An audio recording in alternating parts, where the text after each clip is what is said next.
Cancer ह्या आजारावर आयुर्वेदिक उपाय.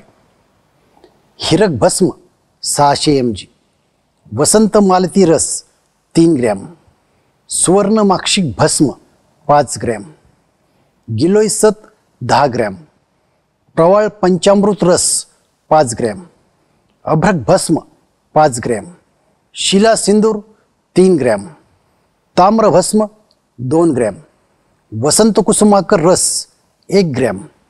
हे सर्व एकत्र करून त्याच्या समसमान 60 पुड्या तयार करायच्या.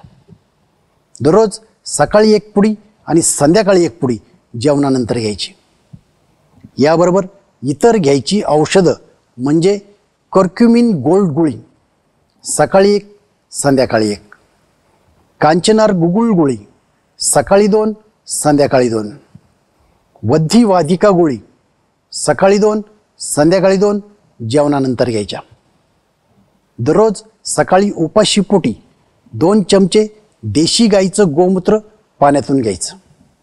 त्यानंतर अर्ध्या तासानं कोरपडचा रस 20 ml आणि गव्हांकूरचा रस 200 ml एकत्र करून घ्यायचा. त्यानंतर अर्ध्या तासानं 300 ग्रॅम पपई खायची. दुपारी गाजराचा ज्यूस घ्यायचा. त्यानंतर तुळशीची 15 पाने, अर्धा चमचा हळद, पाव चमचा सुंठ पावडर, 1 चमचा अश्वगंधा चूर्ण आणि 1 आवळा घ्यायचा. संध्याकाळी जेवण करण्याच्या अगोदर 1 तास देशी गाईचं दूध 200 ml आणि गवती चहाचा अर्क 100 ml एकत्र करून घ्यायचा. रात्रीचं जेवण संध्याकाळी 6 वाजता करायचं. हा उपाय सलग 1 वर्ष करायचा. जर शरीरात उष्णता वाढत असेल तर आहारात काकडी, सब्जा, धण्याचं पाणी याचा समावेश करावा.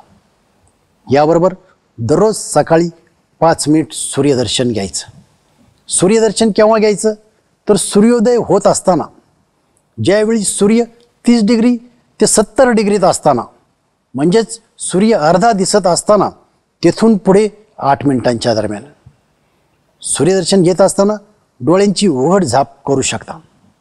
सूर्यदर्शन घेत असताना डोळ्यावर चष्मा, गॉगल, कॉन्टॅक्ट लेन्स व पायात बूट चप्पल नको.